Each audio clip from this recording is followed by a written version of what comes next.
teraz v skladbe Špina. Si zvyknutý, že ťa fajčia zadané čajočky na lavičke pri Dunaji? Nie som zvyknutý, ale jak ti povie každý jeden rapper, tie dievčatá proste na tých koncertoch sú schopné urobiť čokoľvek za proste tvoju spoločnosť. Oni proste lovia skalpy, vieš, to sú lovkyne kokotov, čo proste potrebujú povedať frajerkám svojim na ulici, čo sa stretávajú na lavičke pod barákom, že ju jebal Čistichov, alebo ju jebal Sepár, alebo ju jebal neviem kto. Proste potrebuje toto vyprávať kamoškám a častokrát sa to ani nestane a oni si proste vymyslia príbeh o tom, jak ju jebali 18 naraz proste a to je o tom, no.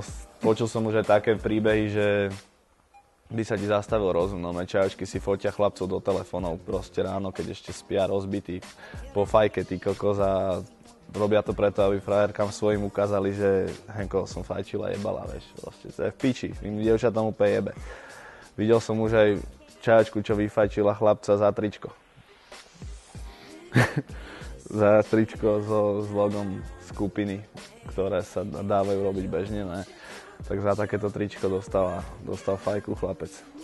Keď sme pri tých ženách, tak Nespi mi nedávno spomínal, že si mu radil nejakú teóriu, ako sa správať k ženám. No jasné. Tak nám prezerať našim divákom s plnými vajcami. Nespi mal taký problém, že mi hovoril, že aj keď niečo rieši alebo tak vždycky má problém proste byť k nej taký odmeraný. Že proste chce sa k nej správať čo najlepšie, aby si nemyslela, že je nejaký kokot alebo tak. A povedal som mu, že to nemôže robiť, lebo ho zožerú. Tie ženy proste sú prefikané, svine nechutné a keď uvidia proste, že si trošku láskyplný alebo mäkký, tak si v piči proste ťa schalujú zaživa, no od kára až po uši.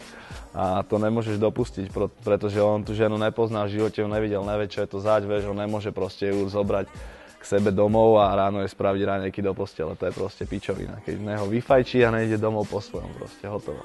Ešte predtým, než prejdeme klasickým refresher otázkam, tak sa ťa pýtam, že prečo keď sa najebeš, tak kúšeš ľuďom hlavy. Z mojej vlastnej skúsenosti. Hovoríš o sebe. Ja neviem ti povedať, ja mám také štádium, že idem na akciu s tým, že sa idem zabaviť a väčšinou to končí tým, že mi ľudia na druhý deň volajú, že prečo robím hento a tamto. Neviem, mňa proste prepne do režimu kokot alebo proste iného a robím veci, ktoré nechcem robiť, ale pripadajú mi v ten moment strašne zábavné proste. Čiže keď vidím niekoho a mám ho treba zrád alebo tak mu nepodám ruku, ale kúsnem ho do čela alebo proste hoci čo iné. Čiže to je veľká halus, však neviem, hentá akcia, kde som ťa kúsal do hlavy, konkrétne však sme sa bavili o tom na druhý deň, tak tam som nakoniec vyháňal ľudí paralizérom, ktorý som zobral SBS-karovi, ktorý tam mal na starosti. Čiže som proste zobral paralizér, najprv som si jebol do stehna, že jak to boli, mega bolesť četieve. A potom to dal vlastne ten biletár tiež, no a potom tam bol jeden chlapec a hovorí mi, že koľko, že ja to chcem skúsiť tiež, ani nedopovedal tú vetu, hneď som mu dal do hrudníka paralizér, čau, no me vyzeral jak zaseknutý na piku, tak sa proste v piči, on zostal vypnutý, úplne rovný, tak to odchádzal preč, jak Voldemort, no me išiel len tak vzduchom. A v podstate, neviem, mňa takéto veci bavia robiť, keď som opitý, takže sorry všetkým, ktorí som kedy proste nejakým spôsobom takýmto napadol alebo vyhaluzil, mám vás rád, to je proste všetko prejav lásky.